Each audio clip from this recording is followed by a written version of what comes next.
Non-native English speakers certainly have a few more unique challenges when it comes to taking the GRE. So in this video, I will be giving you a few tips to help you navigate those issues. Firstly, I should say that many schools require some sort of English language certificate, like something that shows your ability that you can speak English. So like maybe you studied undergrad in the United States or in Australia or Canada or somewhere. And that is oftentimes proof. But you can obviously also take a TOEFL exam, and that would be proof as well. So what I'm saying is if you're not a native English speaker, they will often look at that instead of really looking too far into your verbal score. So you should, in the GRE, be focusing a lot on your quant score, because that's something that can allow you to differentiate yourself, even though you may not do as well on the verbal section. However, I do want to say that there are obviously a few tips that that are very specific for non-native English speakers that I can offer to help you improve your verbal score. So the first thing I would say is you need to study vocabulary. The sentence equivalence and text completion types problems, those are the problems where there's like a sentence and there's a blank and then some vocabulary word goes into the blank.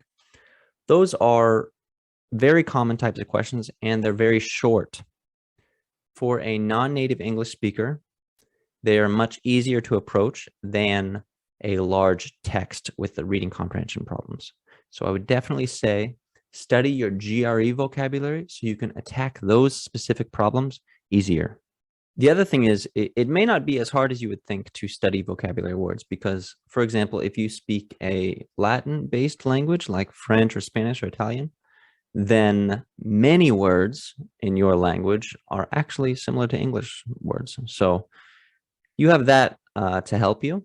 And in fact, many Americans may not even know some words in English that would come more naturally to you to memorize. For the reading comprehension texts, I would definitely use a few strategies. So if the question specifically asks, like, what is the topic? What is the topic of the text? You can very quickly get an answer or have a high probability of getting the correct answer by just reading the first two sentences.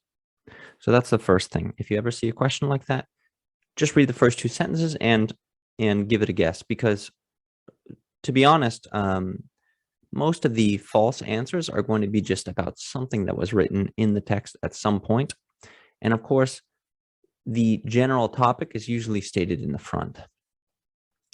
The second thing I want to say is there are many reading comprehension questions that specifically address a word or a line in the text. These questions can be much easier to approach because obviously they're directed, they're very specific. So you can know that you're spending a lot of time or spending your time, trying to address a specific problem or a specific line or word, instead of just rereading the whole thing, trying to get a general, some general question about like the author's opinion or something. So you can save or you can use your time more wisely by attacking these type of problems first.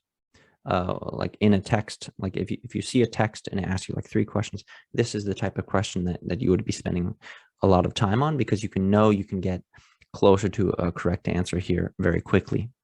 The last thing I should say is time management in the verbal section is going to be a big issue.